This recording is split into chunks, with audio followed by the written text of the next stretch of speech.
வணக்கம் நண்பர்களே! LED TV ஒண்ணு சர்வீஸ் பார்க்க போறோம். கஸ்டமர் நம்மட்ட சொன்ன கம்ப்ளைண்ட் என்னன்னு பார்த்தீங்க அப்டின்னா, டிவி ஆன் ஆகுது, சவுண்ட் கேட்குது, படம் வர்றது தெரியல அப்டின்னாங்க. இவங்க சொன்ன ஃபால்ட் வந்து 2 காரணங்களால இருக்கும். ஒண்ணு பேனல் ஷார்ட் ப்ளூ ஸ்க்ரீனா இருக்கும். அப்டி இல்லன்னா பேக் லைட் போயிருக்கும். இப்ப நான் ஸ்டாண்ட் பை ரிலீஸ் பண்ணிட்டு பேனல் ஷார்ட்டான்னு பார்க்குறேன். அது எப்டி பார்க்கணும்னா, நீங்க ஒரு லைட்ட விரல வச்சு லைட்ட நீங்க ஸ்க்ரீன்ல தட்டி பார்க்கணும். பின்னாடி உங்களுக்கு வந்து அந்த ஒயிட் லைட் எரியிற மாரி ஷேடா இருக்கும். அந்த மாரி இருந்துச்சு அப்டின்னா, ப்ளூ ஸ்க்ரீன் ப்ராப்ளம். அதாவது பின்னாடி பேக் லைட் எரியுது. உங்களுக்கு ஸ்க்ரீன்ல தான் ஷார்ட்னால ப்ளூ ஸ்க்ரீன் ப்ராப்ளம் வரும். அப்படி இல்லாத பட்சத்தில உங்களுக்கு பின்னாடி லைட் எரியுது தெரியல அப்படின்னா, நிச்சயமா அத உத்து கவனிச்சு பார்த்தீங்கன்னா, உள்ள லோகோ வர்றது உங்களுக்கு தெரியும். இப்ப நான் பார்க்குறப்ப இந்த லோகோ தெரியுது எனக்கு. அப்ப நான் என்ன ஃபால்ட்ன்னு கன்ஃபார்ம் பண்றேன் அப்படின்னா, இது வந்து முழுக்க முழுக்க பேக் லைட் செக்ஷன்ல தான் கம்ப்ளைண்ட் வந்து கன்ஃபார்ம் பண்ணிக்கிறேன். இது பேக் லைட் செக்ஷன் கன்ஃபார்ம் பண்ணதுக்கப்புறம், அதுல 2 விதமான பிரச்சனைகள் இருக்கும். ஒண்ணு டிஸ்ப்ளேக்கு பின்னாடி இருக்கிற பேக் லைட்டுல ஏதாவது எல்இடி ஷார்ட் ஆயிருந்துச்சுன்னா, உங்களுக்கு வந்து பேக் லைட் எரியாது. அதே சமயம் மதர் போர்ட்லருந்து பேக் லைட் செக்ஷனுக்கு வர வோல்டேஜ் பிரச்சனை இருந்தாலும், உங்களுக்கு வந்து பேக் லைட் எரியாது. இப்ப நம்ம டிவிய கழட்டி, அதுல என்ன பிரச்சனைன்றத பார்க்க போறோம். மேக்ஸிமம் ஒரு 80% பார்த்தீங்கன்னா, டிஸ்ப்ளேக்கு பின்னாடி இருக்க பேக் லைட் ஸ்ட்ரிப் தான் கம்ப்ளைண்ட்டா இருக்கும். அதுல இருக்க ஒரு எல்இடி வந்து ஒரு 1 வோல்ட் எக்ஸாம்பிளுக்கு 3 வோல்ட் எல்இடி அப்டின்னா, ஒரு 3.2 வோல்ட் கூட எக்ஸ்ட்ரா எடுத்தா கூட, உங்களுக்கு வந்து பேக் லைட் செக்ஷன் வந்து அதிகமான வோல்ட் எடுக்குதுன்னு ஃபீட்பேக் போய் மதர் போர்டு வந்து வோல்டேஜ் ட்ரிப் பண்ணி விட்டுரும். அப்போ உங்களுக்கு பேக் லைட் எரியாது. நீங்க அப்ப என்ன செய்யணும்னா, பேக் லைட் ஸ்ட்ரிப்ப மட்டும் மாத்துனா சரியாயிரும். இப்ப இந்த டிவில என்ன கம்ப்ளைண்ட்ன்றத நம்ம கன்ஃபார்ம் பண்ணி பார்ப்போம். செக் பண்ணி பார்க்க போறோம். அதாவது பேக் லைட் ஸ்ட்ரிப் கம்ப்ளைண்ட்டா, இல்ல மதர் போர்ட்ல வந்து பேக் லைட் போற வோல்டேஜ் கம்ப்ளைண்ட்டான்னு நம்ம பார்க்க போறோம். எந்த டிவிய பொறுத்தமட்டிலும் பின்னாடி ஒரே ஒரு போர்டு தான் போட்டிருக்காங்க. இது காம்போ போர்டுன்னு சொல்லுவாங்க. இதிலேயே பவர் சப்ளை, ப்ராசஸர் செக்ஷன் எல்லாமே உங்களுக்கு வந்துரும். பழைய மாடல் டிவில தான் உங்களுக்கு வந்து மதர் போர்டு தனியா, பவர் சப்ளை தனியா இருக்கும். இதில பார்த்தீங்க அப்டின்னா, நம்மளுக்கு ஸ்டாண்ட் பை எரியுது. ஓகே. அப்ப நம்ம என்ன கன்ஃபார்ம் பண்றோம்? ஸ்டாண்ட் பை ரிலீஸ் ஆனாலே 99% மதர் போர்ட் நல்லா இருக்குன்னு அர்த்தம். இப்ப நம்ம செக் பண்ண வேண்டியது பேக் லைட் செக்ஷன் மட்டும் தான். இனிஷியலா பார்த்தீங்கன்னா, கனெக்டர்ல வந்து 12 வோல்ட் இனிஷியலா வருது நம்மளுக்கு. அதுக்கப்புறம் பேக் லைட்ல பார்த்தீங்கன்னா, ஸ்டாண்ட் பைல இருக்கும்போது பார்க்குறேன் 22 வோல்ட் வருது. டிவி ஸ்டாண்ட் பைல இருக்கும்போது. இப்ப நான் ஸ்டாண்ட் பை ரிலீஸ் பண்றேன் பாருங்க. வோல்டேஜ் ஃப்ளக்சுவேஷன் இருக்கும். அதாவது 60 வோல்ட்டுக்கு மேல போயிட்டு பாருங்க உங்களுக்கு டவுன் ஆகும். போதுங்களா? இதுக்கு என்ன ரீசன் அப்டின்னா, மதர் போர்டு எல்இடி ஸ்ட்ரிப்புக்கு தேவையான வோல்டேஜ குடுக்குது. உங்களுக்கு டிஸ்ப்ளேக்கு பின்னாடி இருக்க எல்இடி ஸ்ட்ரிப்ல ஏதோ ஒரு பல்ப் வீக்கா இருக்கனால, அதிகமான வோல்டேஜ் எடுக்கறனால, வோல்டேஜ ட்ரிப் பண்ணிருது. இதுதான் கான்செப்ட். நம்ம பண்ண வேண்டியது என்ன அப்டின்னு பார்த்தீங்கன்னா, டிஸ்ப்ளேய பிரிச்சு, அதுக்கு பின்னாடி உள்ள பேக் லைட்ட நம்ம மாத்துறது தான். அதுக்கு முன்னாடி நம்ம பேக் லைட் டெஸ்ட்ட வச்சு, நம்ம அந்த எல்இடி வந்து எரியுதான்னு நம்ம செக் பண்ண போறோம். இதன் மூலமா என்ன நம்ம கன்ஃபார்ம் பண்ணிக்கலாம்னா, டிஸ்ப்ளே வந்துச்சு. டிஸ்ப்ளே கண்டிப்பான முறையில் எரியும். ஏன்னா வோல்டேஜ் கொஞ்சம் கூட கூட இருக்கனால எத்தன ஸ்ட்ரிப் போட்டிருக்காங்கன்னு தெரியாது. நம்ம கால்குலேட் பண்ண முடியாது. ஃபைனலா நம்ம பிரிச்சு தான் பண்ணணும். அதுக்கு முன்னாடி இந்த டெஸ்டர வச்சு நம்ம செக் பண்ணி பார்க்கும்போது, டிஸ்ப்ளே வந்துரும். இப்ப டிஸ்ப்ளே வர்றதுல நம்மளுக்கு எதுவும் கோடு இருக்கா? பிளாக் டாட் இருக்கா? அப்படின்றத பார்த்துட்டு கஸ்டமர்ட்ட இன்ஃபார்ம் பண்ணிடணும். அந்த மாரி பேக் லைட் மாத்த கண்டிஷன்ல இருக்கு.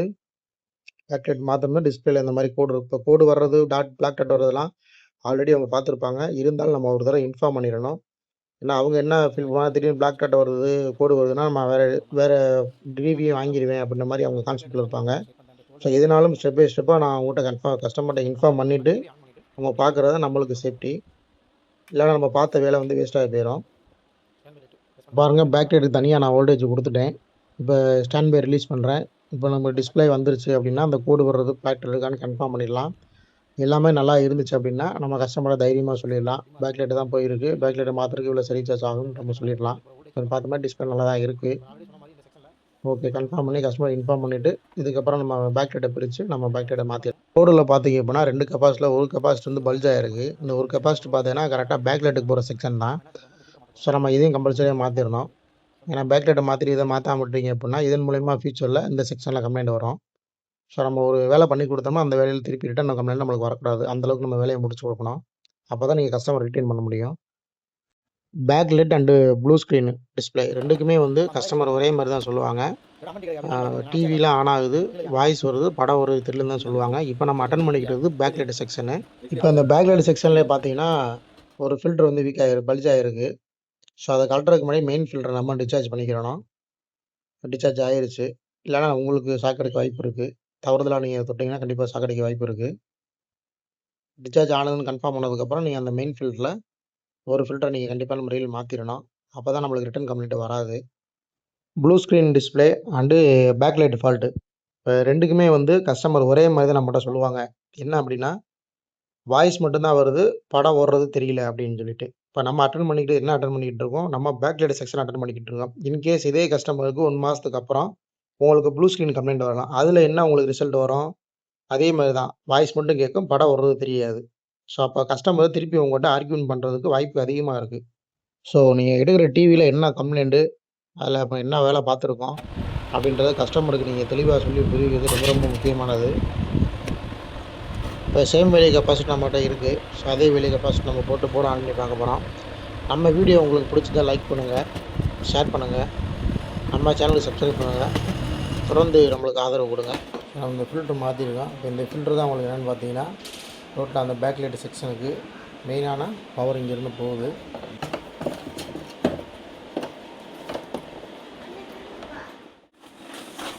போர்டெல்லாம் மாற்றினதுக்கப்புறம் எல்லா கனெக்டரையும் மாட்டிட்டு பவர் ஆன் பண்ணி பார்க்குறேன். ஆன் பண்ணிவிட்டு நம்மளுக்கு பேக்லைட் வருதான்னு பார்க்குறேன். பேக்லைட் வருது. இதே கண்டிஷனோட நம்ம ஒரு 1/2 அன் ஹவர் ஓட விடணும். ஓட விட்டதுக்கு அப்புறம் தான் தெரியுது, உள்ளே இருக்க ஃபஸ்ட்டு நம்ம இனிஷியலாக எரிஞ்ச லைட்டு எரியலை. ஸோ, அப்போ பேக்லைட்டை மாற்றி தான் ஆகணும்.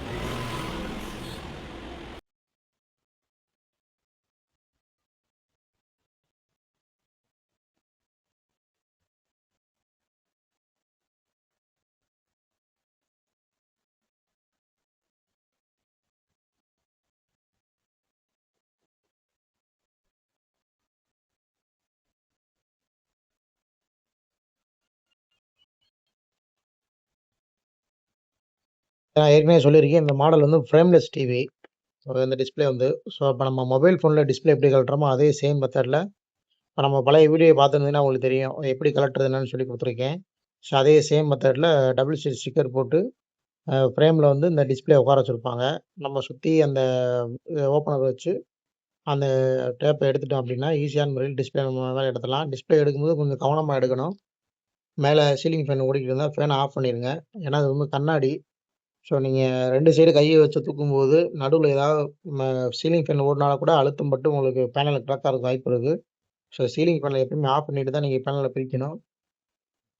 இது பார்த்தீங்கன்னா, டபுள் சைட் டேப் போட்டு சொன்னீங்க. அந்த டபுள் சைட் டேப்ப நான் பிரிச்சுக்கிட்டு இருக்கேன்.